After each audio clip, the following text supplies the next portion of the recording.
Salut tout le monde, j'espère que vous allez bien et tel que vous me voyez, j'ai un superbe masque Snapcam et vous allez vous dire: oh non, est-ce que Thibaut est arrivé à réactiver sa Snapcam?» Et effectivement, je suis à réactiver tous mes filtres et vous allez pouvoir me voir sous différentes formes, sous différents aspects tout au long de ce chat. C'est incroyable, j'ai retrouvé mon pouvoir de destruction massif du game, je suis extrêmement heureux. J'espère que vous allez bien de votre côté. Regardez-moi cette barbe un petit peu côté Iron Man, c'est un petit peu bizarre. Mais voilà, sachez que ça va être rigolus, rigolade, on va bien s'éclater. Alors, sachez que cette émission va durer à peu près 1 heure, tout simplement parce qu'on va aller vite. Votre fidèle serviteur actuellement a un léger souci de santé, mais ça ne se voit pas trop. Je me suis réveillé, ça fait 2-3 jours, je me suis réveillé avec des putains de vertiges. En gros, apparemment, j'ai un petit caillou déplacé, un petit cristal déplacé, et je dois aller dans une espèce de truc de rééducation vite fait pour de remettre ce cristal. Donc voilà, aujourd'hui, vous allez vous dire, mais ce serait pas particulièrement bête aujourd'hui. Eh bien non, c'est uniquement à cause d'une cause médicale. Et voilà, donc tout ça pour vous tenir au courant des avancées de mon état de santé. À côté de ça, on est actuellement levé de fonds. Je vous fais un petit update là-dessus. Alors déjà, on est sur 2 levées de fonds, une première de la communauté qui est en ce moment même, on est à peu près à on va passer, je pense, les 75 000 € dans si très peu de temps, d'ici à peu près aujourd'hui, je pense. Ça va nous permettre donc pour ceux qui ne savent pas, c'est une levée de fonds. Quand vous estimez pour 100 000 € par exemple, vous êtes obligé d'avoir la somme des à peu près 75 de la somme. On a pris 100 000 €, donc là, on est à 75 000, donc là, ça va la valider et ensuite, effectivement, on va pouvoir aller jusqu'à 100 000 € et plus on atteint les 100, c'est mieux par rapport à toutes les personnes qui sont engagées. Si on a moins, c'est pas grave, du moment que c'est au-dessus de 75 000, c'est validé. Et après, effectivement, on clôt la levée au 31 janvier pour que justement, on puisse le temps de récupérer les paiements, les papiers, tout ça, pour que ensuite, une fois que c'est fait, ce soit tout bon et on puisse justement voguer jusqu'à la deuxième levée de fonds qui se fera à peu près autour de mars pour un montant de 400 000 € et là, avec d'autres BA, des BA un peu plus importants. Donc voilà, on est très content. Je vous avoue que je passe pas forcément des très, très bons moments, c'est très intense. Personnellement, c'est ma première levée de fonds, ça met aussi beaucoup de stress et de pression pour savoir comment ça se passe. J'ai appris sur le tas, je vous l'avoue, entre l'avocat, l'expert comptable, comprendre les enjeux, les tenants et les aboutissants, différentes choses. C'était un sacré bordel, mais sachez qu'en tout cas, si vous voulez que je vous en parle, je vous en parlerai avec plaisir. Allez, je change de filtre pour le sujet. Pour le reste, la V3 avance très très bien. Je voulais vous montrer quelques trucs rapidement. Après, on va passer aux actualités. Et je voulais vous partager notamment un petit écran et je vais vous montrer une petite folie que j'ai trouvée. Enfin, pas que j'ai trouvé, attention, qui n'est pas nouvelle, mais ce genre de truc que j'ai pas forcément vu tout de suite avec les nouveaux éditeurs de Bubble. Alors, je vous rappelle que l'émission est dédiée à Bubble, donc on va voir principalement du Bubble. On va parler notamment des actualités de Bubble, du nouveau moteur responsive. On va peut-être parler un petit peu plus en détail de certaines choses d'ailleurs, puisque Bubble a fait aussi une annonce qui est sortie il y a 2 jours et qui est assez intéressante. Enfin, il y a une journée, et je vais vous parler aussi de Certifio parce qu'on a pu en parler avec Emmanuel, le fondateur. Et en tout cas, c'est hyper intéressant de comment ça évolue. Et je voulais vous montrer cette petite chose. Donc, ici, je vous ai fait une petite démonstration. L'intérêt du moteur responsive, si vous préférez, bon, oui, ça nous permet d'aller plus vite. Oui, on gagne du temps sur l'usage pour ceux qui savent le manier, parce qu'on remarque que les vieux, on va dire ceux qui, comme moi, passaient précédemment par l'ancien moteur, ont un peu plus galéré que les nouveaux, qui aujourd'hui même en bootcamp nous surprennent tellement ils sont à l'aise. Mais sachez que l'intérêt du nouveau moteur nous permet de faire on va dire du remise à disposition du dashboard dynamique carrément et surtout sans perte de vitesse. Ça, c'était complètement impossible de le faire sur l'ancien moteur. Alors quand je dis impossible de le faire, c'est pas complètement, mais on va dire que la réutilisation des différents éléments qui se découpaient en fonction de l'espace possible, c'était pas le cas puisque les éléments ne dépendaient pas des éléments qui étaient autour d'eux, donc de rows et de colonnes, mais dépendaient effectivement d'un espace qui était défini. Et bien là, grâce à ce nouveau système, on peut carrément, regardez, s'amuser à faire des systèmes complets de dashboard qui se resize complètement. Vous voyez, quand j'ai à droite tous mes éléments ici vont rebasculer. Ça, c'est extrêmement pratique puisqu'ils dépendent finalement de la position de l'un et de l'autre. Et à l'intérieur, en fait, je peux m'amuser carrément à faire un dashboard direct. Vous voyez. Alors, je suis désolé, mais je me suis régalé de dingue à le faire. Vous voyez, les éléments remontent ici, ici. Vous voyez, ça remonte. C'est exactement la même taille et ça remonte extrêmement bien. Donc, je suis extrêmement fier de vous présenter ça. C'est le genre de sujet qui finalement me motive vraiment à ce nouveau moteur. D'ailleurs, ce serait intéressant de savoir comment vous vous sentez par rapport à ce nouveau moteur. Est-ce que vous vous sentez beaucoup plus à l'aise, beaucoup moins à l'aise? Je sais qu'il y a eu des passages qui vont être plus faciles que d'autres pour certaines personnes. En tout cas, n'hésitez pas à commenter ça. Je vais mettre ma plus belle coupe afro, voilà. On va passer sur la suite maintenant. On va passer à la première nouvelle, l'update Bubble. Donc, pour ceux qui l'attendaient effectivement ici, on va passer sur le retour au niveau forum Bubble. Alors, qu'est-ce qui s'est passé au cours de ce petit update? Alors, l'update date du 2 janvier. Ouais, j'ai eu quelques galères avec la levée justement pour gérer ça. Mais voilà, sachez qu'il y a eu pas mal de choses qui sont sorties. Alors, notamment, il y a deux sujets qui sont intéressants, pardon. Alors, notamment, voilà, on va montrer ici, voilà. Doubling down en performance, donc effectivement, pas mal de progrès, en fait, bon là, on va dire, ça on s'en fout, c'était les progrès pour, 2021, donc qui était juste au-dessus et là, 2022, il y a vraiment, vraiment, vraiment un sujet sur la performance, donc ça a été annoncé pendant un petit moment, du style: «On change le code, on passe de CoffeeScript à TypeScript». Et aujourd'hui, c'est officiel. Il y a vraiment une envie de faire une conversion, d'optimiser les éléments pour que ce ne soit plus le cas. Il y a vraiment une campagne de Bubble is Slow avec un système, avec un mème qui maintenant décidé de changer les choses et de prouver qu'on peut effectivement avoir un bubble rapide. Et ils vont aussi autant augmenter la rapidité de l'application, donc en front, mais aussi augmenter la rapidité de l'éditeur en soi. Et ce qui ne nous fera pas plus mal. Sachez aujourd'hui que par exemple, l'éditeur pèse lourd, non seulement parce qu'effectivement, il y a les technologies qui sont un peu anciennes, mais pas que. Il y a aussi un gros sujet sur le debugger, le système qui comptabilise les issues, qui pèse lourd dans le calcul, puisque dès que vous faites une action, les issues se comptabilisent. Donc, ça peut-être un peu être lent. Et en tout cas, il y a vraiment un outil énorme, enfin, une avancée énorme au niveau de Bubble pour permettre à nouveau d'être compétitif par rapport à d'autres outils comme Webflow. Et ça, on a vraiment hâte de le tester. Il y a vraiment le sujet hein, autour du page speed, ouais, donc tout ce qui va être importance au niveau du SEO. Sachez qu'effectivement, un site un peu trop lent aura un impact négatif sur le SEO, même si ce n'est pas non plus énorme. Mais bon, dans les mécaniques, c'est important au niveau du SEO.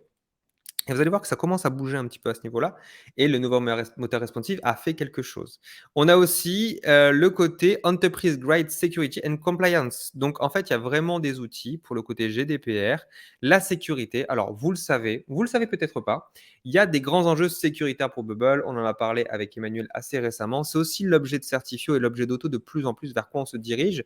Prouver qu'il y a une importance du marché pour un nouveau métier, une nouvelle place dans le panorama complet de ce qu'on peut faire en développement informatique. Le no-code doit avoir une place à part.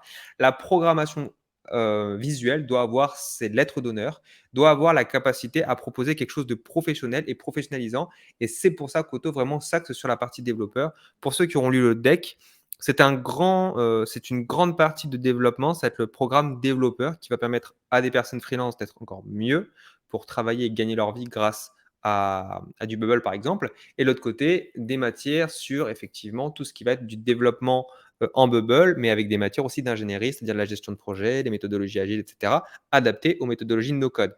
Donc, les enjeux de sécurité sont très importants pour les bubbleurs, surtout quand vous faites un projet qui n'a pas vraiment conscience de ça. Vous avez souvent des clients ou même des jeunes.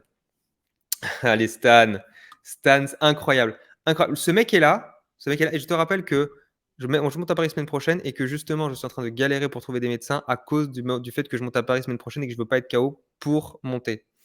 Tout ça pour revenir sur le côté, il y a vraiment un enjeu. Attends, bouge pas, je change. Hop là, voilà. Je préfère comme ça? C'est mieux. Il y a vraiment un enjeu de sécurité sur les nouvelles applications et surtout sur le fait que les gens apprennent peut-être un peu trop vite du Bubble, sans avoir les bonnes bases et parfois ça peut créer des accidents sur des boîtes qui recrutent, des personnes qui ne sont pas forcément sur les bons profils, mais aussi des personnes qui potentiellement ne connaissent pas ces besoins en sécurité et donc créent des failles dans les nouvelles applications. Il faut faire attention à tout ça. C'est vraiment un grand enjeu, hein, de la nouvelle de 2022 et surtout de ce que souhaite faire Bubble. Ils ont cherché aussi à, improving the learning curve and editor experience. Donc là, pour le coup, c'est principalement de l'UX, c'est-à-dire comment on fait pour rendre l'éditeur plus facile à accéder à des nouvelles personnes sans pour autant rompre, le contact ou en tout cas rompre les habitudes des personnes qui utilisent déjà Bubble. Ça déjà, avec l'éditeur responsive, en faisant des modifications, ils ont senti qu'il y avait un petit décalage qui a pris un petit peu de temps. Aujourd'hui, je pense que personne se dit qu'il regrette l'ancien moteur, mais c'est vrai qu'aujourd'hui, même si le nouvel éditeur a besoin d'un petit coup de patine, franchement, Ce serait compliqué de s'en plaindre. À mon avis, il y a des évolutions à faire en termes de visuel. À mon avis, les évolutions sont plus à faire en termes d'UI que d'UX. Personnellement, je trouve que l'interface est très bien comme ça. Voilà, donc après, à voir, hein, s'il se passe quelque chose, mais à mon avis, il y a vraiment pas grand-chose à faire au niveau de l'éditeur, bien moins en tout cas que ce qui a été annoncé. Ces mois-ci, hein, le mois de janvier, il y a eu vraiment, un recrutement, donc le côté vidéo producteur. Donc maintenant, ils demandent de plus en plus de nouveaux bubblers pour faire du vidéo producteur, donc pour, des nouveaux postes, producteur de vidéos, technical product support spécialiste. Alors, il y a vraiment un sujet ici sur l'éducation. Donc, est-ce qu'effectivement, voilà, content création, knowledge leadership, donc vraiment une idée de faire du contenu précis, de pouvoir monter ses contenus aussi. C'est assez intéressant. Donc voilà, ceux qui ont le cœur, c'est le cœur en dit à certains de pouvoir faire des vidéos là-dessus. Et après, c'est ça une grande question aussi au niveau de l'éducation. Est-ce que Bubble veut se placer dans l'éducation comme évangélisateur ou pas? Est-ce que c'est vraiment son rôle? C'est une grande question. On l'a posé ça à Emmanuel et c'est vrai qu'aujourd'hui, il a l'air de dire que c'est quelque chose qu'il fait par défaut parce qu'il a besoin que les gens s'éduquent à Bubble parce que ça augmente les sign-up et du coup, il l'a annoncé et c'est sorti quelques jours plus tard. Ils ont sorti une autre formation et ils sont en train de sortir des formations qui sont à très petit prix.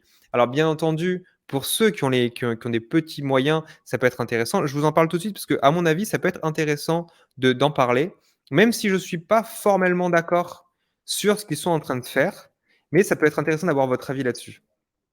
Regarde ça en direct. Ici, dans la partie académie, vous avez les programmes qui sont sortis, les bootcamps. Et dans ces bootcamps-là, vous avez le Jumpstart Assembly. Donc, ils ont séparé le Jumpstart en deux voies, Jumpstart Assembly et Jumpstart Huddle.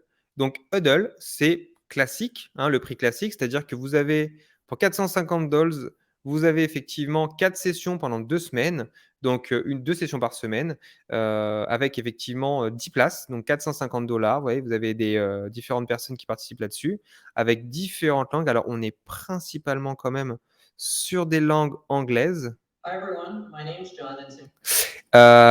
Principalement sur des langues anglaises. Alors, comment ça va se passer? Si vous voulez avoir plus de détails, voilà, sachez que voilà, vous avez deux fois par semaine à peu près. Donc, Monday, Tuesday, voilà, Wednesday, Thursday. Non, là, c'est sur la même semaine. Ah, voilà, pardon. Alors, ce qui est bizarre, c'est que leur système, il est pas pareil. Là, ils vous proposent 4 dates, c'est une semaine. One week. Waouh, attendez, je vais la comprendre. Donc là, ils vous proposent 4 sessions pendant une semaine, là, 4 sessions pendant 2 semaines, OK. Et à côté de ça, ils proposent le Jumpstart Assembly. A small group introduction to Bubble Score feature. Voilà, donc en fait, ici, les Jumpstart, en fait, ne sont pas. Alors, ça, c'est un truc que j'ai vu avec Emmanuel et que je ne comprenais pas au début. En fait, les Jumpstart ne sont pas nécessaires pour pouvoir se débrouiller, elles sont nécessaires pour pouvoir commencer. Et en fait, là, par exemple, vous voyez, ici, en fait, on a 4 sessions. Session 1, session 2, session 3, session 4. Et en fait, finalement, quand on regarde, c'est assez peu, c'est assez court. Mais en fait, le but, vous voyez, c'est 200 dollars. Donc, c'est hyper court. Là, ils proposent une session de une semaine, alors que tout à l'heure, c'était effectivement l'autre place. Sauf qu'effectivement, il n'y a pas des groupes de 10, c'est des groupes de 20. Alors, je vous avouerai que j'ai du mal à comprendre le structure parce que ça me fait penser exactement à la même chose que précédemment, sauf qu'il n'y a plus un groupe de 10, mais un groupe de 20. Alors, j'ai du mal à comprendre ce que ça change. Peut-être que c'est plus en e-learning ou quoi, mais on n'est pas arrivé à savoir. Par contre, ce qu'on a vu effectivement avec Emmanuel, c'est que lui, son objectif, c'était de vous faire commencer parce qu'il sait que vous augmentez le fait de vous inscrire à Bubble et donc que vous payez un forfait payant. Est-ce que c'est le meilleur des choses? Ça, c'est une grande question. Pour moi, non. Je pense qu'il faut peut-être. Voilà. Je suis assez d'accord avec toi, Laura. Le problème, c'est que si c'est gratuit, il faut bien qu'ils rentabilisent les personnes qui prennent parce que les personnes qui prennent, ils n'ont pas pour vocation à ce à de les payer. Enfin, là, le but, c'est on les paye pour 20 personnes. Après être payé pour 20 personnes 200 balles, donc 200 balles fois, enfin 200 fois 20, on est sur un petit, ouais, on est sur un 4000 balles.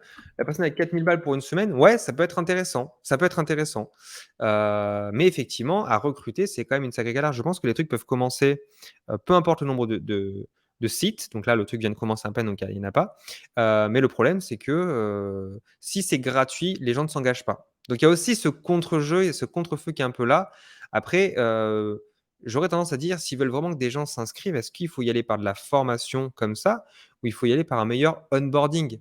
Ça, c'est une grande question aussi qu'on se pose. C'est que j'ai l'impression que Bubble utilise de l'éducation pour améliorer l'onboarding qui pourrait être fait par la plateforme en elle-même et du coup, c'est un petit peu dommage parfois, bah, de voir ça. Enfin, nous aujourd'hui, voilà, quand on fait de la formation, on s'assure que les personnes soient formées. Enfin, c'est en France, je préférais le métier avec les Calliope et cetera, c'est pas un métier à part. C'est-à-dire qu'il y a des critères qui font que vous avez des règles à mettre en place. Vous ne pouvez pas vous amuser à faire oh mon Dieu, ce filtre, c'est incroyable. Vous ne pouvez pas vous amuser à faire n'importe quoi. Et là, le problème, c'est un peu, vous êtes formé, peu importe comment c'est, vous vous démerdez et moi, ça m'étonne en gros que, bah, il y a pas plus un transfert de compétences sur des personnes qui sont spécialisées là-dedans. Mais après, attention, on va me dire: «Oui, tu défends ta paroisse», c'est clair. Mais voilà, en attendant, effectivement, on se retrouve dans le cadre où, à mon avis, on peut arriver à quelque chose de vraiment bien. On se rapproche de quelque chose qui serait intéressant pour les personnes qui démarrent. Moi, ce que je dirais juste, c'est qu'aujourd'hui, si tu as un vrai profil et tu as vraiment envie de te former à Bubble, tu peux le faire par différents moyens, mais si tu es vraiment motivé, tu prendras un forfait tôt ou tard, à voir comment Bubble l'utilise. Nous, par contre, ce qui est intéressant, c'est que ça nous fait reprendre un peu le sujet sur le côté certification. Alors, je le reprends juste après, bien entendu, je finis l'update parce que c'était un peu pour ça que vous êtes venus. Rapidement, alors, donc là, on a fini rapidement sur les différents postes, donc ils recrutent. Et surtout, très intéressant, comment ils en sont et où ils en sont aujourd'hui. Donc, le Responsive Engine, ils font des corrections de bugs. Il y en a toujours quelques-uns, mais honnêtement, il y en a quand même pas mal encore, mais on se rapproche de quelque chose qui reste quand même vraiment très intéressant. Il y a vraiment deux, trois petites choses qui, à mon avis, seraient très intéressantes pour faire les modifications, notamment, c'est pouvoir modifier la place des groupes directement dans l'element tree. Si vous avez remarqué à quel point le responsive editor dépend de l'element tree, c'est une dinguerie. Il faut absolument jouer sur les deux parce que quand vous placez un élément, vous ne pouvez pas le faire n'importe où. Et ça, c'est très important. On se rapproche un peu des fonctionnements à la Adobe XD, Photoshop ou autre. Tout ce qui va être aussi les QA outsourced have now built ouais, des tests unitaires apparemment, des Q&A. Je sais pas de quoi ils parlent, donc il faudrait vérifier ce que ça en est. Ils travaillent effectivement sur les performances, donc en ce moment, data et les rendering. Donc pour le coup, j'espère qu'ils vont continuer à travailler sur le HTML, le CSS. Franchement, ça va être très, très cool parce qu'à mon avis, ça va optimiser la plateforme. Le version control reliability, ah oui, ça aussi, ils ont annoncé dans le forum, ils en ont parlé. Ils ajoutent le fait de pouvoir faire de plus en plus de tests pour avoir une version control. Donc en fait, quand vous revenez en arrière, quand vous update, alors pour ceux qui l'ont jamais vu, si vous préférez, quand vous avez un forfait pro, vous pouvez faire du version reliability, c'est-à-dire des multiples versions. Et quand on travaille en team, ce qui est pratique, c'est que vous avez vu, vous pouvez bosser à deux sur une application Bubble, ça peut être un peu compliqué. Donc chacun travaille sur sa version, il va pusher sa version sur le live général. Et surtout, le live général peut être un live finalement qui n'est pas accessible aux utilisateurs, c'est-à-dire que vous avez votre version test, le deploy, donc la production, et vous pouvez avoir une autre version qui soit là où les devs travaillent, sur une V2 par exemple, avec effectivement leur version test et une V2 produite. Et ensuite, effectivement, ce qu'on fait, c'est qu'on va merger sur la V1 actuelle cette V2 qui va tout mettre en place et qui va permettre justement d'intégrer les données de la V1 sur la V2 sans avoir tout refaire, mais non sans tout changer. Ce qui marche moins bien, c'est qu'en fait, si vous avez des versions sur la V1 qui ne sont pas compatibles sur la V2, le système se perd totalement et parfois va directement prendre la V2 directement comme un instant et va le foutre dessus. J'en ai fait l'expérience, c'était très dommageable. Au niveau des privacy aussi, ça chie un petit peu. Donc, c'est un peu compliqué. Et nous, le problème, c'est que par exemple, pour la V3, on a été déjà obligé de développer totalement à part et de migrer une partie des données. C'est plus compliqué. Normalement, ça ne devrait pas être faisable comme ça. On devrait pouvoir intégrer cette nouvelle donnée, mais on n'avait pas eu trop le choix. Mais bon, voilà. Et aussi, effectivement, voilà, hein, new user flow, to optimize the number of users who successfully learn Bubble and sign up for a plan. Donc, effectivement, ils ont vraiment un enjeu énorme à faire en sorte que les bubblers se positionnent, prennent des forfaits payants, donc ça c'est très important. Et enfin, la migration du code, donc ils ont ça à 57,4%. J'ai pas fait le stade de tous les mois, combien ça en est. On a fait le point sur cette partie-là, sur la partie de Bubble. Je vais enchaîner directement avec Certifio, parce qu'on a pu faire la démonstration officielle on a fait la démonstration officielle à Emmanuel. Alors, attention, c'était pas une démonstration pour demander, hein, de nous aider, de quoi que ce soit. Non, non, là, la certification, c'était en mode, on te représente ce qui va sortir d'ici là. On va commencer à se lancer dans la démarche vraiment de pouvoir faire une bêta. Maintenant, aujourd'hui, on a une centaine de questions. Il y a des petites choses à évoluer, mais à mon avis, ça va dépendre enfin, ça va dépendre. En gros, ça va vraiment dépendre uniquement de vos tests. C'est-à-dire qu'on va le mettre à disposition. Donc là, on finalise la levée. Une fois qu'on a fait ça et qu'on est en train de faire la deuxième, d'enchaîner la deuxième et de pouvoir lancer la V3 parce que ça reste prioritaire, Certifio va devenir un sujet central. Aujourd'hui, par exemple, si je vous montre un des tests sur la partie centrale, je vous montre un exemple de question. On a intégré certaines questions.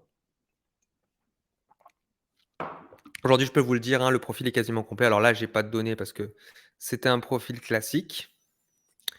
Donc voilà, My Assessment, ici, 5 sur 100, 50 sur 100. Voilà, donc par rapport au test, on a les résultats de nos tests. On a le global rank, on a les level position, etc. Bien entendu, on a aussi un truc qui est très intéressant cette data, c'est le niveau que vous devriez avoir par rapport à tous les autres en fonction du temps de démarrage de Bubble. Et donc, ça veut dire bah, votre level, le level des gens qui pratiquent, le level des gens qui font que de la théorie et le level moyen en fonction bah, justement de quand vous avez compris, quand vous avez commencé. Alors là, bien sûr, c'est pas complet parce qu'il n'y a pas tout le monde qui s'est mis dessus, mais c'est hyper intéressant parce que ça vous donne un niveau. Bien entendu, dans les questions, on n'a pas trop le bon ratio entre les questions débutants et les questions avancées. On a mis 100 questions, je pense qu'on a une majorité de questions qui sont débutantes. Mais en attendant, on commence à avoir quelque chose qui est quand même très propre et qui peut bien fonctionner. Je vais vous mettre un petit exemple d'assessment en direct. On en profite. Vous voyez, ici. Non, ouais, là, je peux vous montrer comme ça. Donc ici, j'ai fait un assessment avec pratique et théorie. Donc ici, je vais mettre juste je vais sélectionner, voilà, ici, je vais mettre, Design Responsive and Workflow. Général. Donc 12 minutes, vous voyez? Je me suis vraiment fait un truc simple. Alors, bien entendu, ici, je vais devoir me générer une petite carte, bien entendu, ce qui est très chiant. Alors, ne bougez pas parce qu'il faut que j'ai un compte éditeur. Alors, bien entendu, ça tombe mal. Est-ce que je peux me générer un code? Je peux pas me générer de code à mon avis. Je vais voir si je peux le faire avec mon autre compte. Alors bougez pas, je vais changer de compte. Parce que je vous avouerai qu'il faudrait que je sois sur mon admin, il faut que je génère un code et de ce code, je vais pouvoir générer mes tests. Ouais, là, je suis admin, donc c'est bon. Donc je vais start admin normalement. Est-ce que je peux le faire? Ouais. Je vous le montre ici, en utilisateur. Donc on refait comme tout à l'heure, sauf que ce sera mon test à moi. Ici, voilà. On avance. Ah oui, d'accord, donc je peux pas vous montrer l'utilisateur parce que dans ces cas-là, il faut que je paye direct et je ne peux pas rajouter de code. Ah attendez, si. Si, bougez pas. Je vous rajoute un code en direct. Alors je me le fais en direct, paramètres. Oui, parce qu'on a tout fait, hein, il y a un fonctionnement qui est assez dingue, voilà, ici. Et je viens de me rajouter un code, ici. La petite animation. Et voilà.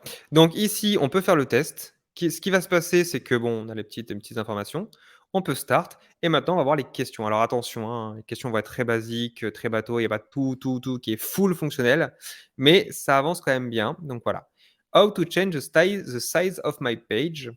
Donc là, ici, je suis admin, donc j'ai les réponses automatiques, hein, voilà. Je submit et je continue. Ici, je vais avoir selecting horizontal scrolling. Vous voyez, on a le numéro des questions. Ici, j'ai les options.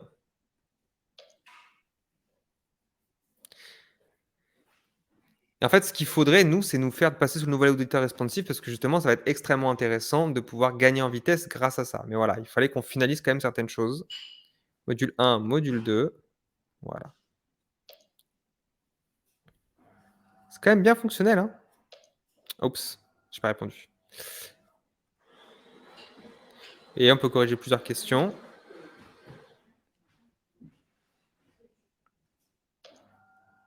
Il y a quand même pas mal, hein. Voilà, 10,56, on a un temps. Voilà. Maintenant, ça passe à la pratique. Et donc, cette pratique va être un peu particulière puisque justement, on va aller générer un exercice et cet exercice va être privé. Donc ici, je close. Alors là, il n'existe pas hein, vraiment d'instruction pour l'instant, c'est normal. Je vais ouvrir mon éditeur. OK. Donc, j'ouvre l'éditeur et j'ai un exercice qui m'attend.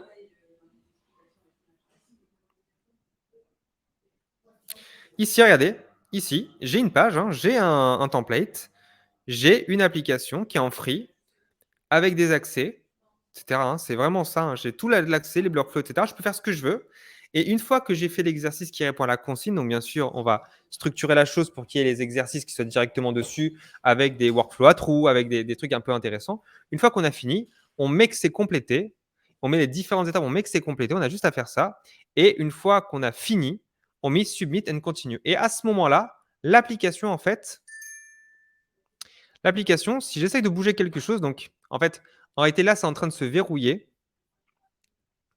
OK, donc là, je vais remettre. Et là, logiquement,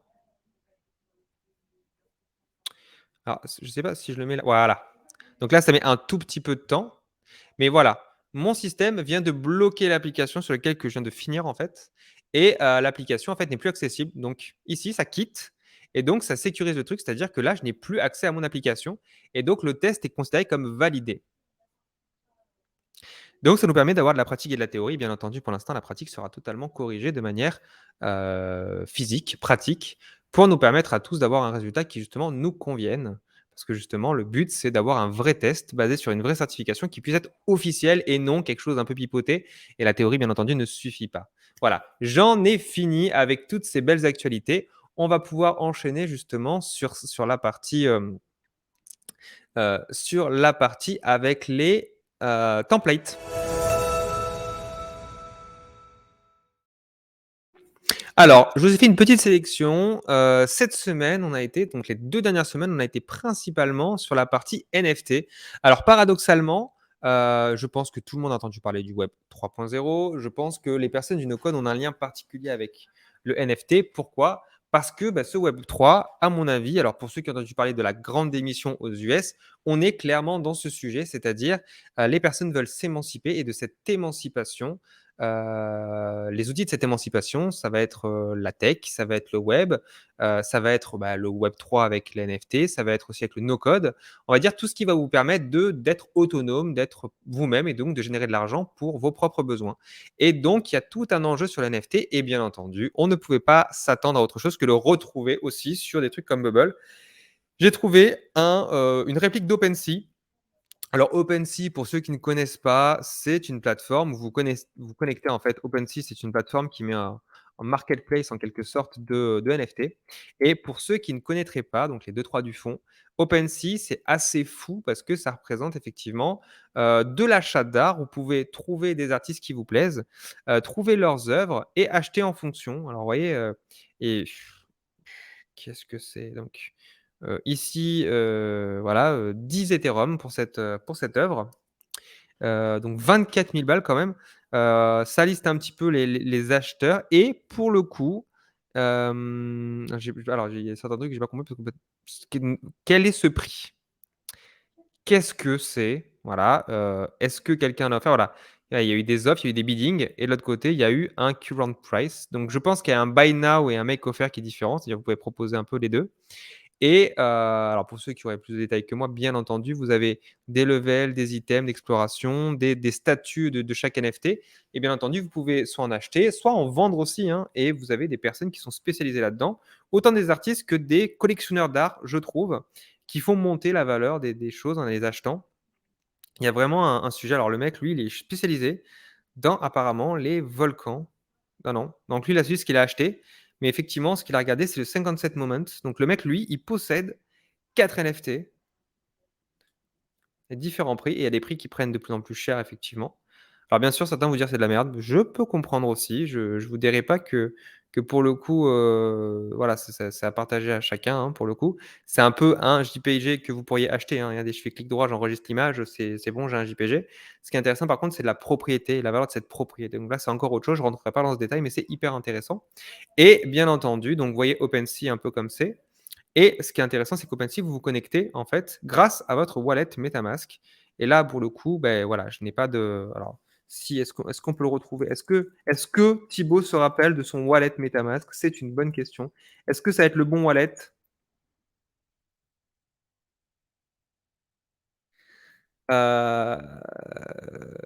Non, c'est pas mon bon compte, mais c'est pas grave. Normalement, j'ai rien dessus. Voilà, j'ai rien dessus. Mais je suis connecté avec un MetaMask et bien entendu, il n'en fallait pas moins pour intéresser pas mal de gens pour se connecter à ce genre de système. Et du coup, quelqu'un a créé un OpenSea clone très intéressant qui reprend un peu ce principe-là, donc one to all, avec le monkey, je sais plus le nom de ce truc-là, monkey business là, je sais pas quoi. Ape, pardon.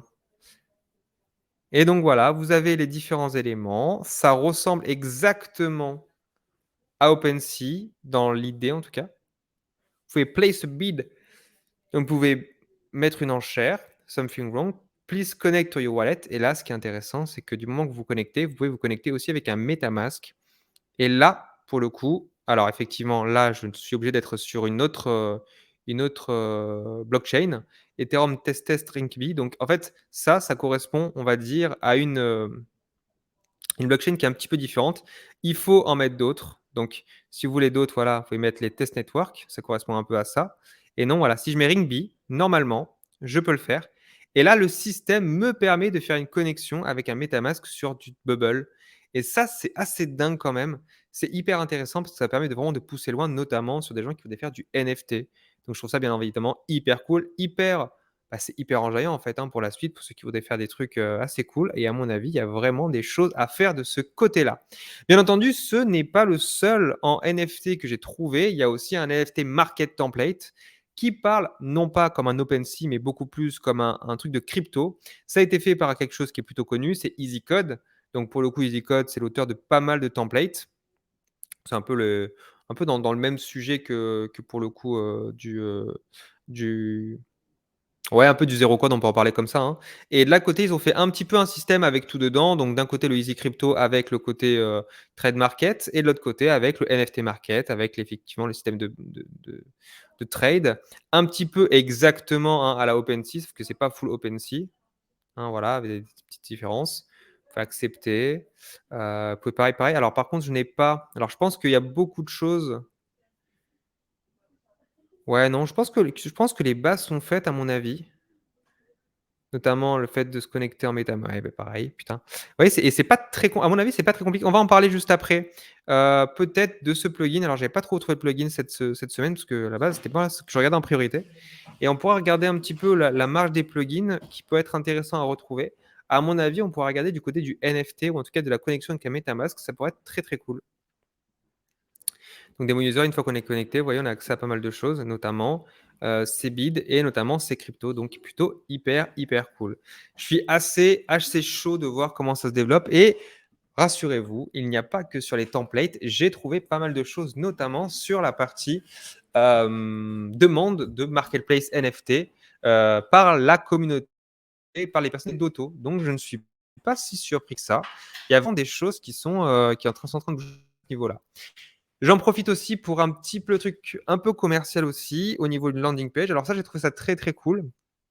Alors tout simplement parce que c'est gratuit, hein. Vous savez que dans chaque émission, j'essaie de trouver au moins un template gratuit qui peut être intéressant. Mais ce qui me plaisait surtout sur ce template, c'est le fait qu'il soit animé. Alors, vous allez me dire, voilà.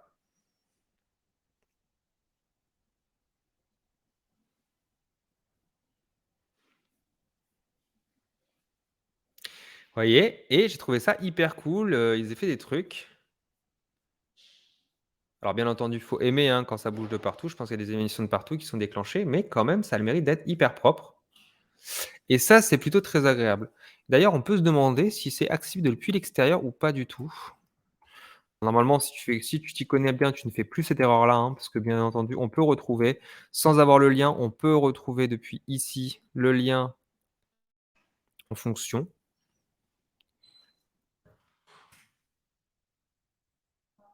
Non, vous voyez? Donc heureusement, ils ont bien fait de ne pas le partager. Mais voilà, en tout cas, sachez que c'est quelque chose de possible. Mais voilà, en tout cas, template très, très, très cool et effectivement, ça vous permet, de voir justement des petits trucs assez visuels qui sont plutôt cool, responsive. Donc je pense que c'est le nouveau Redditor responsive.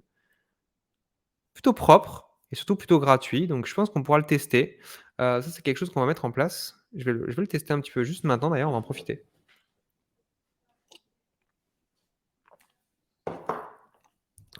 Ça c'est j'ai vraiment hâte d'avoir des bibliothèques de rendus avec des éléments utilisables, rapidement, qui puissent être déplacés d'app en app, parce qu'à mon avis, ça peut être très, très intéressant.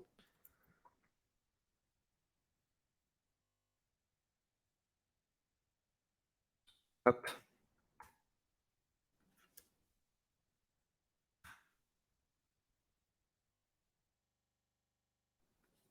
Ouais, je l'ai rempli en random, hein. Putain, j'ai la tête qui tourne, je vous raconte même pas à quel point.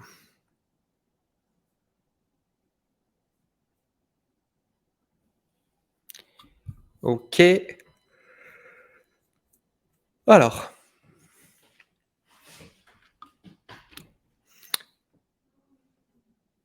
Ah! Eh bien non, pas du tout le nouveau moteur responsive. Alors très déçu, je pensais vraiment j'aurais plutôt pensé que c'était le nouveau moteur.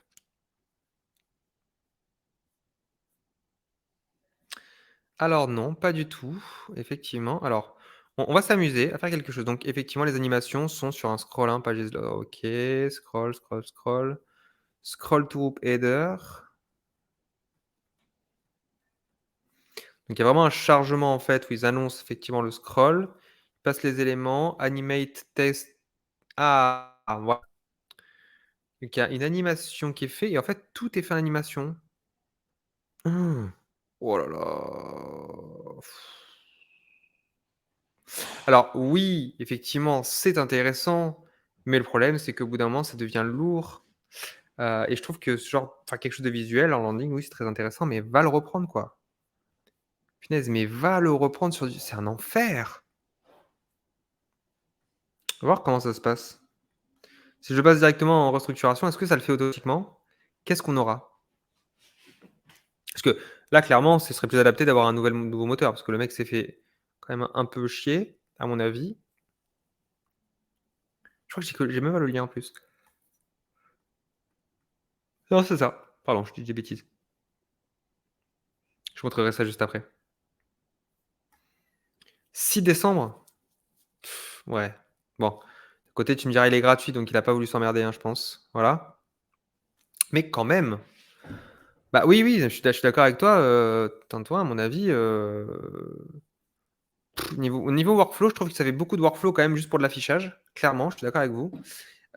Et clairement aussi, je trouve ça dommage que le mec sorte un truc le 6 décembre avec l'ancien moteur, quoi. Aujourd'hui, pour moi, à part quand tu fais du technique, heu, ce serait bien de quand même de prendre le nouveau parce que franchement parce que tu sais pas quand le nouveau sera mis à jour sur l'application, donc en plus, c'est un peu compliqué. Alors après le truc de restructuration est plutôt propre. Enfin, je me dis plus trop propre, mais vous voyez que je pense que j'ai tout cassé? Est-ce qu'on le voit que je pense que j'ai tout cassé? Pas tant que ça. Aïe.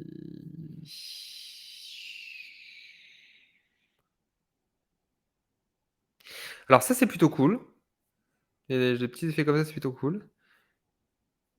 Mais par contre, ouais, j'ai l'impression que j'ai ah non, il a juste mis beaucoup de temps, en fait, à charger. Non, appliqué au non, ça va. Au final, non, ça va. Vous voyez, c'est pas si pire. Il y a des trucs bon, il y a des trucs pas fous, hein, quand même, hein, clairement. Mais c'est pas horrible, horrible. Par contre, la question, ce que je me pose, c'est alors du coup, oui, bon, groupe focus de tout le menu, OK, on a compris. Ici, les templates, en fait,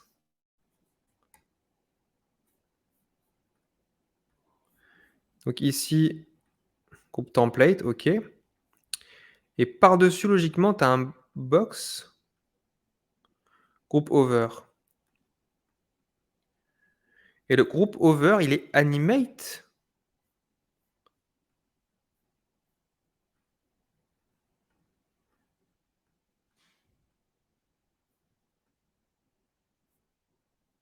Non, non, ça va. Et du coup, les conditions sont où?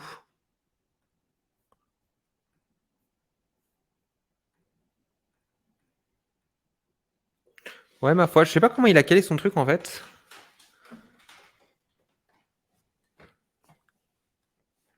Ouais, bizarre.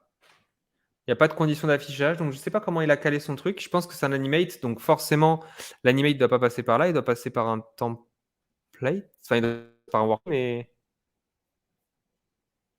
Ah, ouh. Ouh, groupe template. Oh là là, putain, groupe template. Waouh, attends, et c'est pas un repeating group? Oh là là, ouais. Bon, bah en fait, c'est bien, mais le problème, c'est que, ouais, là, c'est pas un repeating group, donc c'est pas dynamique. Donc, ouais, donc transition fixe. Ok, voilà. C'est marrant parce que je pensais pas que. Oh, d'accord, ok. Donc effectivement, voilà, ils ont fait. Bah, c'est vraiment. Ah, je savais pas que ça faisait cet effet-là en fait. Bon, c'est sympa, mais franchement, ouais, ça fait cartes qui se retournent un petit peu, hein, mais je vous ferai un petit tuto, je pense, visuel comme ça. C'est cool, mais franchement, ce qui est chiant, c'est que waouh, c'est pas dynamique pour un sou, quoi. Alors, oui, enfin, en fait, si vous préférez, ce système-là, on peut pas le faire. En fait, il faut trickser. Donc, il faudrait que je regarde si ça a été mis à jour. Et si on utilise un repeating group pour faire ça, pour être parfait, il faut trickser pour les current cell. Et ça, du coup, ça marche pas. Du coup, il faut faire un système pour détecter le current cell et faire un système qui passe justement par un reusable element ou par un plugin qui vous permet de détecter quand vous passez la cellule dans une des cellules. Donc, c'est un bordel, mais bon, c'est intéressant. Mais là, il s'est même pas emmerdé, hein. Il a fait un truc comme ça et voilà. Je suis pas fan, je vous avouerai que je suis pas un grand fan des applications où tout est manuel. C'est comme les trucs les frames de, Gregory Jones. C'est vrai que la partie, très, très physique, je me dis: «C'est dommage d'avoir quelque chose de dynamique où on fait que du placement», mais bon, voilà, ça s'explique et c'est gratuit, je vous le rappelle, donc c'est pas dégueulasse non plus. Je vous montre un autre truc qui était très intéressant, c'est qu'en parlant de responsive, il y a quelqu'un qui a sorti un template de base sur le responsive pour ceux qui ne comprendraient pas. Le template de base, alors je trouve ça très, très intéressant. Pareil, je vais l'utiliser. Je vous montre un peu à quoi ça ressemble.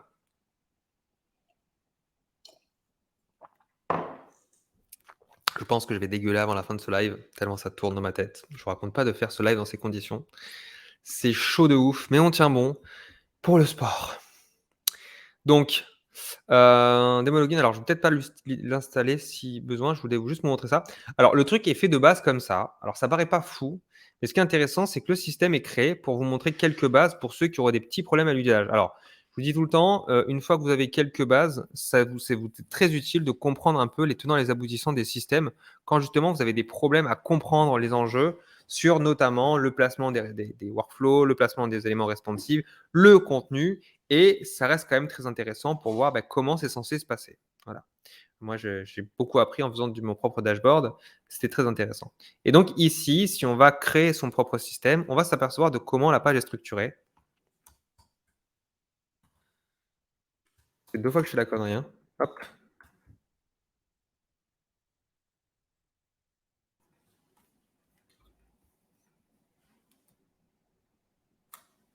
Est-ce que je peux le faire?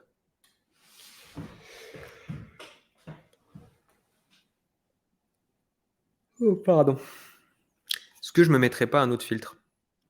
Si, c'est l'heure de changer de filtre.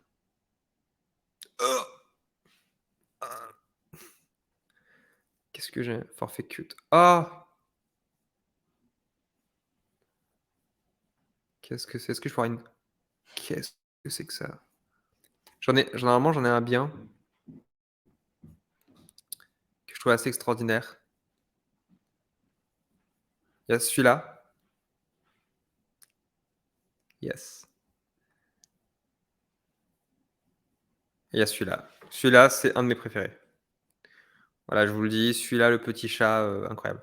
Donc, je vous montre le truc ici. Vous voyez, ça vous paraît alors, pareil. Ah, quel dommage! Aïe, aïe, aïe, aïe, aïe. Alors, le mec, il l'a fait pour les très grands écrans. Je vous avouerai, c'était pas nécessaire. On peut faire à 1200, hein, clairement. Faut savoir que cette AI-là, en fait, c'est pour les très grands écrans, on peut les sizer puisque c'est uniquement l'ID du builder. Ça change rien pour vous. Ce qui est intéressant, c'est que vous y compreniez un petit peu comment c'est construit. Donc, en fait, vous voyez qu'il y a un élément à gauche qui va servir. Alors, vous allez beaucoup vous servir de l'élément de tree, hein. Donc ici, l'élément à gauche, ici l'élément à droite avec des positions et ensuite vous allez voir qu'en fonction de ce que vous avez, donc soit vous avez plusieurs éléments qui vont être en ligne, dans ces cas-là c'est une ligne. Si vous avez des éléments qui vont se superposer, c'est une colonne. C'est pas super compliqué non plus une fois qu'on a compris ces bases. Ensuite, ça va être que du réglage, du paramétrage. Et ces éléments-là, selon ce que vous souhaitez faire, vous permet d'avoir un peu des bases. Admin user, est-ce qu'on a un repeating group un petit peu? Ouais, c'est toujours sur le même système. Alors voilà, juste changer bien là 1200, pas 1600, parce que je trouve ça un peu pété. Mais en soi, ça fonctionne bien, ça fait le taf de base et c'est gratuit pareil. Ça vous permet d'avoir quelques bases responsives et de faire une application un petit peu basique, sachant qu'en général, ça, c'est un des trucs les plus chiants avant à faire avec le floating group, sachant que le floating group, quand il s'enlève, ne resizeait pas le reste. Hein, sur l'ancien auto, c'était vraiment une galère parce que l'espacement à gauche, on devait le trixer pour qu'il s'enlève. Donc ça, c'était une vraie galère. Et enfin, dernier template que j'ai trouvé, qui n'est pas beau. Je vous préviens, il n'est pas beau du tout. Mais par contre, c'est hyper intéressant parce qu'il se dit SEO friendly. Et si on va dans la description, il en parle ici en disant voilà, c'est le cœur de plein, plein, plein de recherches avec des sélections pour vraiment trouver un peu comment se débrouiller Googlebot sur la page, comment trouver un système complet pour comprendre comment ça se fait, de mettre aussi des petits codes pour que Google AdSense mette ses publicités au bon endroit. Et c'est le week-end, c'est le résultat de semaines de frustration complète sur comment ça fonctionne ce truc pour bien ranker sur Google. Et apparemment, voilà, ils ont posé blog article structured data, donc effectivement pour avoir des SERP optimisés, un title tag, Zatal User and Search Engine, voilà. Donc, vraiment des trucs qui sont bien faits pour. Heading tag donc le balisage HTML hein, du H1 ou H5 pour qu'on voit les bonnes structures pour le SEO, des formatting articles, font size color, etc.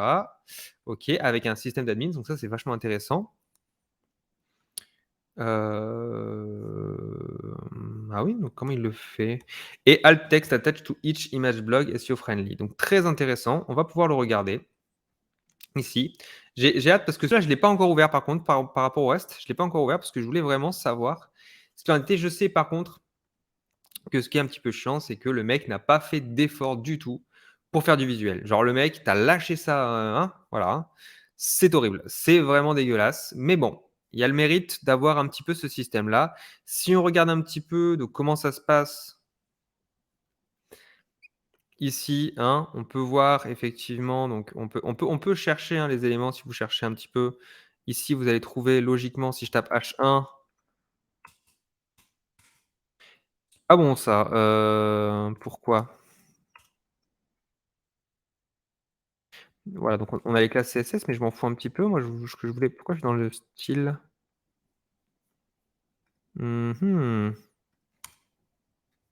OK, voilà, non, ça, c'est bon et normalement alors je sais pas par contre où je me trouve et normalement, effectivement, je suis censé trouver le H1. Non, pas de H1. Oh, c'est bizarre. Donc le mec te dit: «C'est full SEO compliant, mais il y a pas de H1». Je suis très déçu. Alors voyons voir comment ça se passe. Non, je risque d'être mauvais en réalité. Ah, il y a peut-être pas de H1 ici.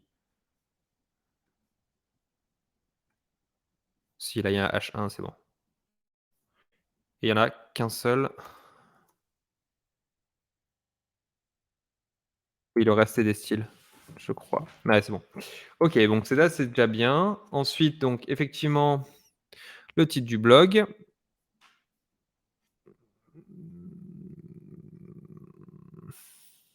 Je vous avouerai que c'est quand même pas mal dégueulasse, hein. C'est dur à, accepter parce que c'est vraiment pas beau. En H2 là, ça c'est bon, mais c'est vraiment pas beau. C'est horrible, je vous avoue, c'est très décevant, ouais. Alors, on va rien dire pour l'instant parce que c'est peut-être pas la le but, mais je vous avouerai que c'est,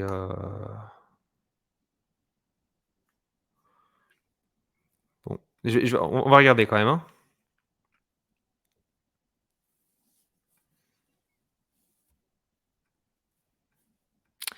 Alors, je suis très curieux quand même. Putain, mais le mec, il est même pas foutu de nous faire un compte test dedans, quoi. Hop, ici, ici. OK.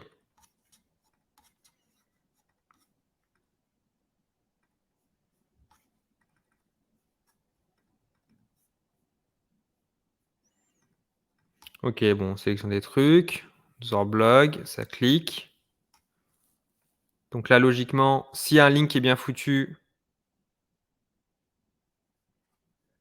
Ah frère, non mais attendez, alors attendez, parce que franchement, j'étais très enthousiaste, je vous avouerai, et là, je suis en train un peu de redescendre. Il y a pas de link ici.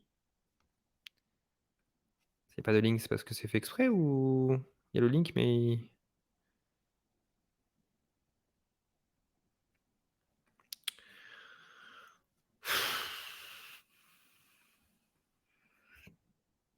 tu as 2 installations frère, 100 balles, tu as gagné? Alors pour l'instant, je suis pas satisfait du tout. Profil, on va voir. Putain, c'est donc voilà. Donc en fait, il a mis des links. Ouais, directement ici, super. Ouais, donc il a des links aussi, mais pas le reste. OK. Voyons voir l'admin, le fameux changement de police et tout?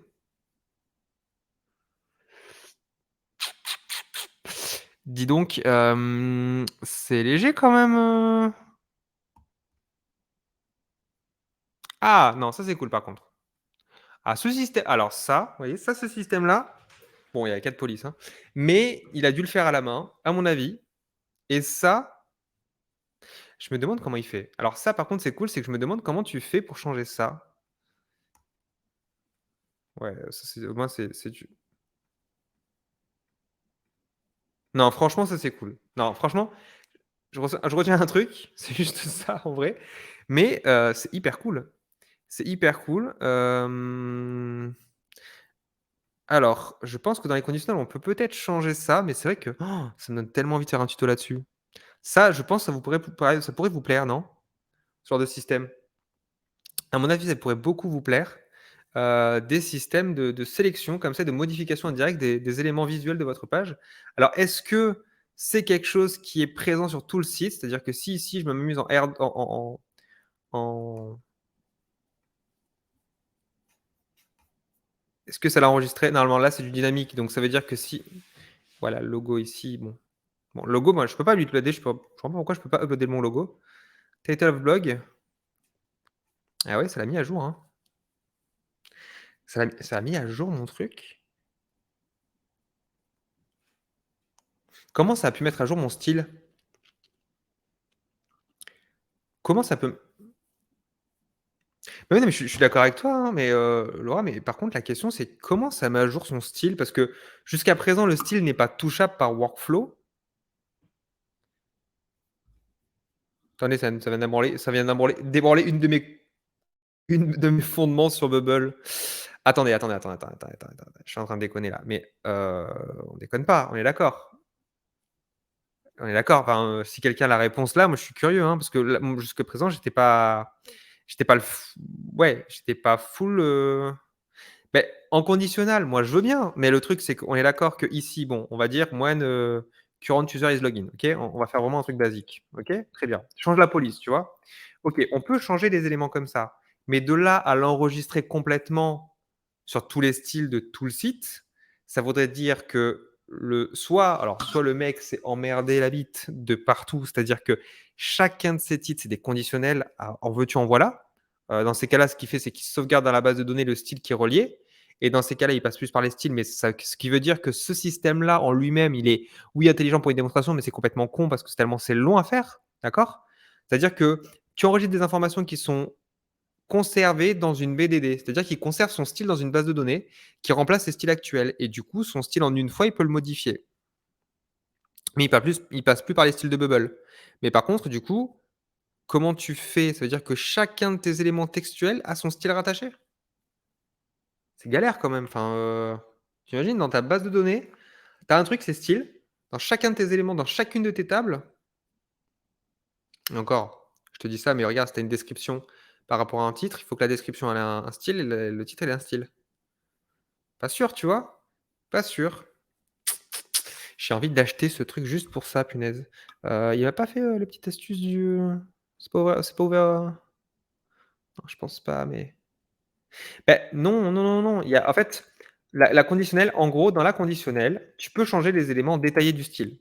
Ah, je te montre un exemple, hein, tout bête, ici, tu peux changer, par exemple, tu vois, enfin, si je tape style, Tu peux changer le background style, mais tu peux pas changer le truc en entier. Tu peux pas dire, bah, passe de style H1 au style H2.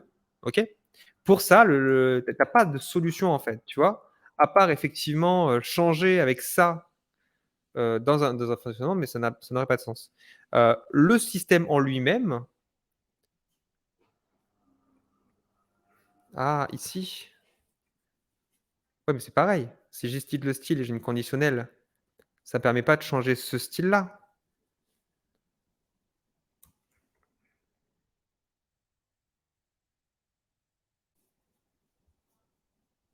Ouais, mais on est d'accord qu'ici, dynamiquement, je peux pas le changer. C'est-à-dire que là, ce que j'enregistre, comment vous l'enregistrez ça, en fait? Comment je le modifie ça? C'est-à-dire qu'ici, si je fais un bouton en disant: «Bah, modifie tel truc» et je mets un bouton ici, je vais aller, hop. Comment je lui dis: «Enregistre la moindre chose», tu vois? Bah, c'est ça qui me pose problème. C'est ici.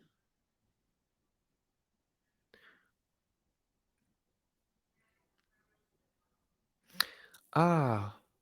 Vous voulez dire que vous changez le style intégralement ici? Ah, j'y avais pas pensé. Donc when this text, ouais, genre par exemple, et ouais, et du coup, ça voudrait dire que, mais tu veux mettre quoi comme condition? Tu as pas grand chose ici à mettre comme condition en fait. When this text, ouais, c'est ce que je me disais en database parce que là, tu vois, tu peux pas trop envoyer de conditions. En fait, tu peux pas envoyer de conditions spécifiques là-dedans. Je veux bien, hein, mais sur quel déclencheur, tu vois? Et ici, en workflow, est-ce que style? Non plus, non, non. Voilà, j'ai Woofing, tu vois, ouais, Make Card, c'est une autre chose. Est-ce qu'il y a un template est-ce qu'il y a un plugin de style?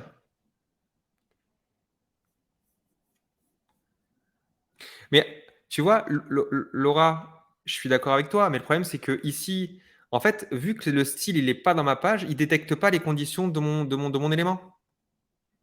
Il peut pas le trouver. Donc OK. When current user is login, OK, ça je veux bien, tu vois?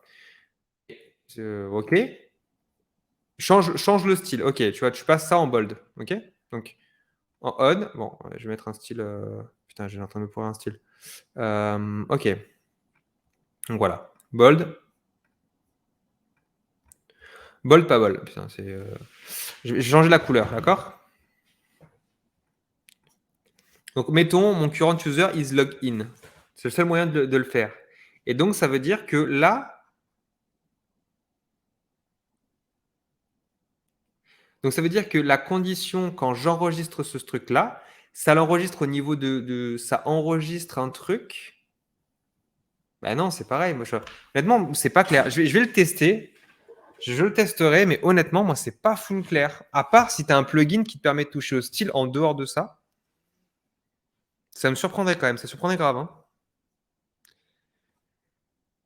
Putain, j'aurais pas cru. Mais c'est quoi? J'aurais pas cru. Mais j'ai pas accès à la DB. J'ai pas accès à la DB. J'ai pas accès à la DB. Si je pouvais, oui, je prendrais, tu vois.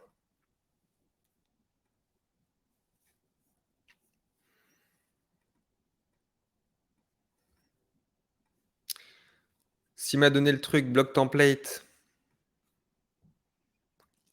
si à la limite on peut le prendre comme ça, mais je pense qu'il a sécurisé, tu vois. Enfin, je veux dire, template, index.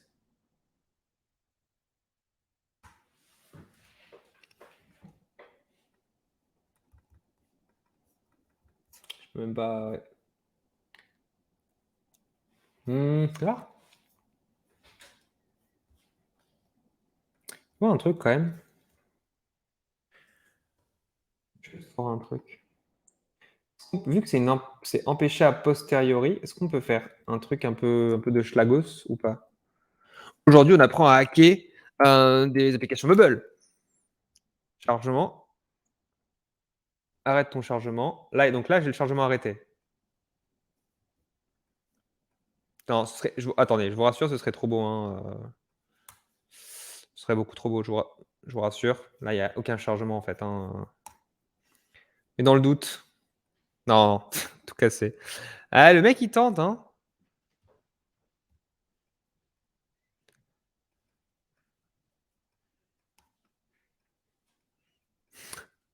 Ça a tout cassé, hein, ça marche pas. Mais je pose la question quand même, si on peut pas donner l'instruction, tu vois, qui passe quand même.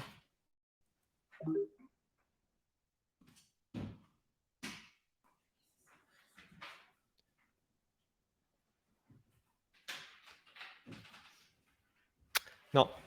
Et non, ça ne marche pas. Bon, tant pis. En tout cas, voilà, très intéressant. Il y a vraiment des trucs à checker, hein, ne serait-ce que par rapport à ce sujet que je comprends pas trop, je vous avouerai. Ce truc, en fait, le mec a des instructions, hein. Je vous avoue que juste pour ça, je pense que je vais envoyer à certaines personnes histoire de bien comprendre. Ah! Attendez. Stastic Data, le hacker Windows. Mais oui! Exactement, c'est pas de mon nouveau nom. Mais non, mais c'est dingue parce que This Data, est-ce qu'il nous a ça a filtré un truc? Non.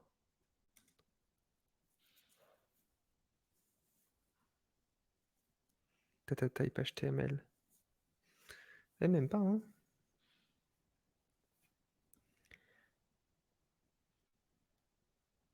Ouais, ce qui est chiant, c'est qu'il demande d'uploader des trucs, donc le problème, c'est que ces uploads là, pourquoi il le fout pas en fait? Ouais, écoutez, je vais demander, je vais me renseigner un petit peu quand même parce que ça me perturbe. Ah ouais, ah ouais, ah ouais, ah ouais, ah ouais. Ah oui, non mais c'est ça, c'est bien ça en fait. Comment c'est vous voyez ou pas? Il utilise de l'HTML en fait. Enfin, ouais. Le mec se fait ouais, le mec se fait chier quand même parce qu'il va activer la fonte, ça encore c'est une chose. Mais en fait, à mon avis, il fait du full HTML en fait.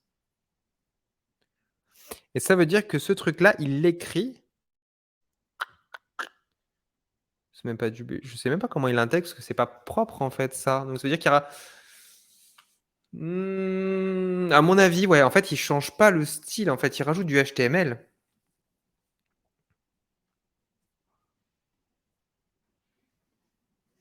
Il rajoute du HTML et c'est dans la bloc section type. Je trouve en fait, vous savez quoi? C'est peut-être moins bandant que prévu. C'est peut-être moins sexy que prévu, c'est peut-être beaucoup de complexité pour pas grand-chose. À mon avis, la configuration, en fait, elle est faite une fois, mais tout le reste se fait en HTML, et c'est dégueulasse. Enfin, c'est dégueulasse parce qu'en fait, le problème, c'est que sous couvert de SEO, ça rajoute de la densité pour rien, en fait, en supplément et surtout que ça vous handicape au niveau des styles parce que, bah, ce sont des styles fontes. Les fontes comme ça sont des styles où globalement, il y a pas enfin, tu as une dizaine de fontes, quoi. Donc, parmi les standards, il y a beaucoup mieux à faire. Je suis pas sûr que ce soit aussi finalement pertinent que ça. Je suis assez déçu. Je suis assez déçu. Je peux l'envoyer quand même. Je peux l'envoyer quand même à certaines personnes parce que je suis très curieux de leur système.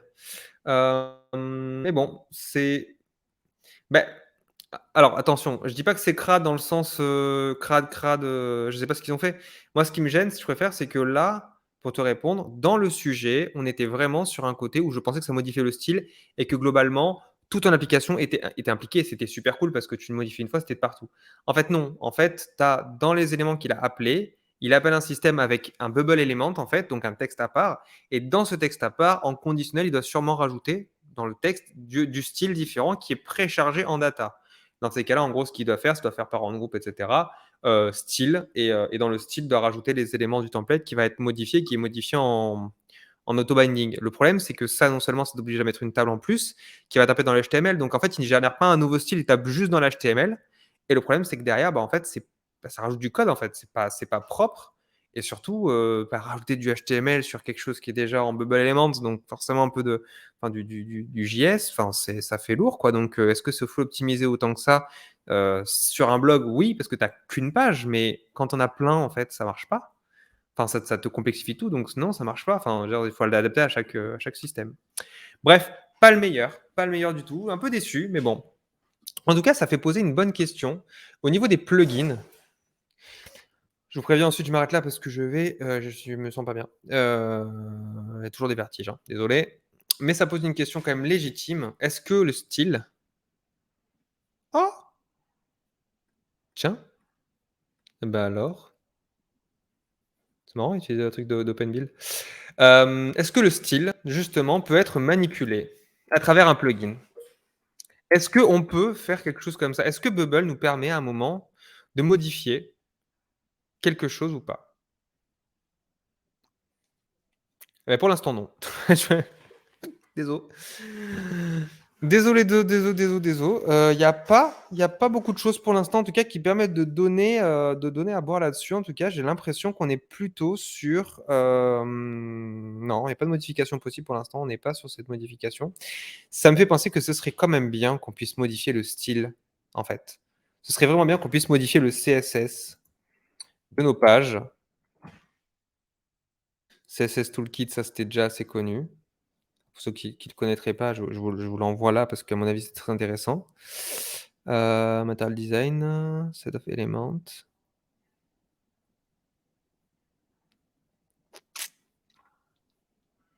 CSS Lift aussi est plutôt cool. Est-ce que CSS Lift il existe toujours ou pas? Parce que je sais que des fois, il déconne un petit peu. 17 over effect, bam. Gongo a promis. Écoutez, c'était pas prévu, mais j'ai envie un peu de regarder. Je trouve ça cool. Literally the worst. Literally the worst. Wow, bam, ils se font défoncer. Des fois, c'est compliqué de comprendre, en fait, hein, les commentaires, les trucs, tain, c'est pas toujours très clair. C'est difficile de trouver, il y a vraiment un truc sur les trucs des plugins qui est pas cool, qui est pas clair. Live démo. Est-ce que la live démo, elle fonctionne ou pas? CSS Lift, plutôt cool. Amazing app with room to grow. To have this, OK. Ouais, Echidna Playground, c'était bien. Ça chie, ce truc, il est chiant parce qu'il chie H24 et je comprends pas pourquoi.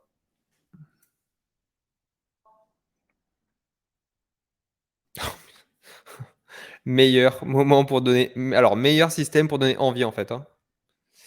Waouh, waouh, waouh, waouh, waouh, waouh, waouh, waouh, waouh, waouh, waouh, waouh, waouh, waouh. Ouf. Ça se sent que c'est un vieux truc, hein. Oh! Worst ever. Qu'est-ce qui s'est passé? Qu'est-ce qui s'est passé? On comprend rien. C'était pas clair. Alors là, c'est bordel de ouf. C'est un enfer. Donc voilà, je sais même pas ce que je suis censé vous montrer. Alors là, je sais que Echidna Playground, on sait pas. Voilà, on sait pas, on sait plus. C'est dommage parce que CSS Lift, putain, il se faisait un bête de truc. En vrai, non, le truc là, il rend pas justice. J'essaie de vous montrer. Est-ce que c'est proposé par qui, punaise? Echidna. Putain, Echidna, si tu m'entends, je sais que tu me regardes pas, tu as 2 templates, putain, tu avais fait des trucs de propre, merde! Merde, quoi! Qu'est-ce qui s'est passé? Pourquoi tu nous lâches comme ça? CSS Lift, putain, et en plus, le pire, c'est que CSS Lift était cool. Après, le problème, c'est que, echinasculling.com. Est-ce que le truc a fermé, en fait? Waouh, c'est du Bubble? Ouais, c'est du Bubble. Putain, The World of FK. Ah, les mecs, ils sont spécialisés. Ah ouais, les mecs, ils sont spécialisés sur quelque chose qui a pas de rapport, en fait. OK. Je vais aller regarder, pas du tout ça, en fait.